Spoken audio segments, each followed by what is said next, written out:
Alright, hi all. I'm Casper, I'm from Double Dutch Games, and I'm doing a post-mortem on our game Speedrunner.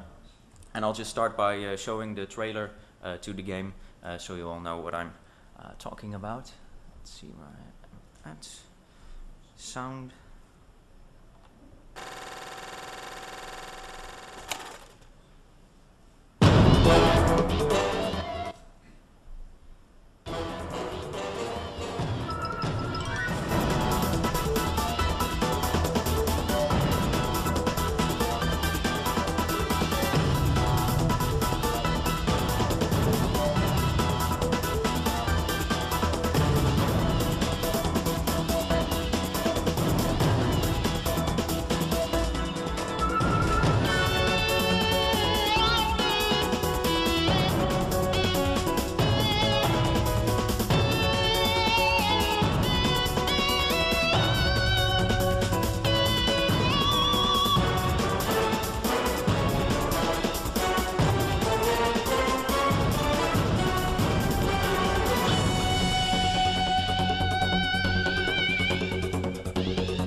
So that's Speedrunner. It's a racing platforming game in which you have to run.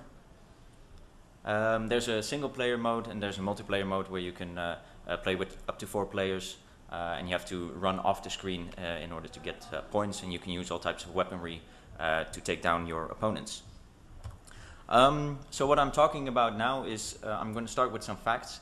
This talk is mostly about how the game started out as a Flash game, then got ported to Xbox Live Indie Games and is now coming out on Steam. So these are the things I'm going to discuss, starting out with some facts on the game. As I said, it started out as a Flash game, free browser game. It was released in June 2010. We got sponsored through Flash Game License by a site called Max Games for $13,000. And since then it's been quite successful. It has been played over 10 million times. So we're quite happy with that. We also wrote a post-mortem on the Flash game. So if you're interested in Flash games, you can go to our website, doubledutchgames.com, where you can read all about the Flash game, and we have statistics and whatnot. After that, we launched Speedrunner HD in August 2011, which was a more high-def version of the game, and we added the local multiplayer mode. It got featured in the Indie Game Summer Uprising. It won a Dutch Game Award, and it also won an award for Best Xbox Live Indie Game. So I'm going to talk about that a little bit, how the game transformed from a Flash game to an Xbox game, and what kind of lessons we learned from that. The first thing that was interesting in importing the game was that we received feedback from a lot of players. When we first made the Flash game, we were really happy when it came out. We thought it was the best game it could be. Then it turned out some people liked it, but some people also didn't like it so much because there were some issues with wall jumping, which is when you jump on the wall, you can jump away from the wall again.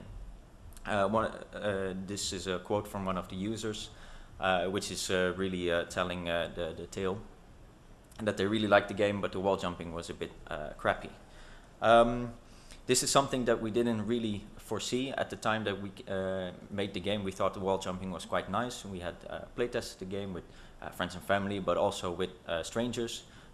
We had lots of people play the game, and we never heard any complaints about wall jumping until it was released in the open. So there was interesting feedback to get from players, and it's something that we wouldn't have gotten if we hadn't let millions of people play the game. Design-wise, this is what we changed in the wall jumping mechanic. In the first iteration, or in the Flash game, when you jumped on a wall, you got immediately stuck to the wall. You couldn't move up or down. You just get stuck, and you can jump away from that same spot again to other spots. So that's what you see in the left picture. You jump to a spot, and then you can jump from that spot. It wasn't really fluid. The game is about running, Speedrunner. It's a real fluid motion, animation, and whatnot. So this didn't really set itself in that scheme.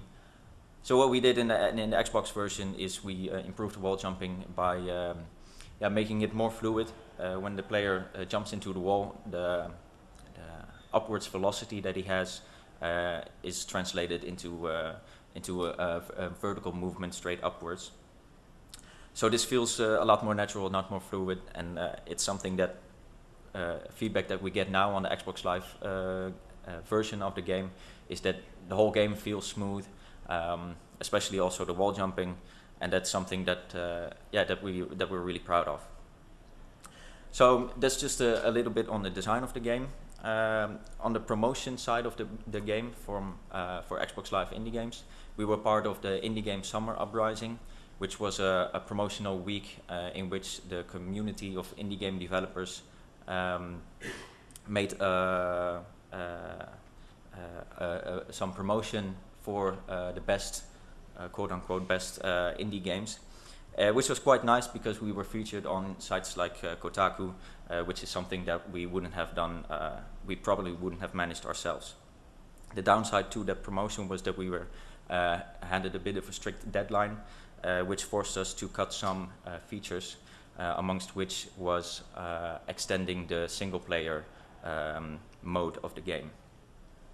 So what we learned from developing that game was that the Xbox Live Indie Games is a difficult marketplace, has some visibility issues, it's plagued by a race to the bottom. So these are issues about the Xbox Live Indie Games marketplace that a lot of people already know. What we learned ourselves was, initially when we developed the game, we thought, hey, we're going to make a local multiplayer game, which is really fun. On Xbox there are not many local multiplayer games, so this is probably like a good idea to do. We'll get millions of downloads. However, it's really difficult to sell a local multiplayer game on Xbox Live Indie Games, and probably also on other console games. We get a lot of good feedback from it. People really enjoy the multiplayer, but it's really difficult for players when they download the game. They have no expectations of what the game is going to be about. They focus very much on single player, and if that's not your main selling point, then you have a tough sell. Other stuff that we learned was that the Flash market is quite different from the Xbox Live Indie Games market. The audiences are looking for more content, and from the data that we've figured is that there's little crossover between those two audiences. As I said, we had a lot of players on the Flash game, but those players never translated to Xbox sales. So on to the sales. What we did in September 2011, that was when the game was released. Up to now, we have sold a little over 4,000 games at $3. So if you add everything up, you see here in the bottom right corner that we have made a little over $8,500 from this game, which compared to the Flash version of the game is less. Currently it's selling 3 or 4 units a day, so we're not expecting to get much more money out of this game.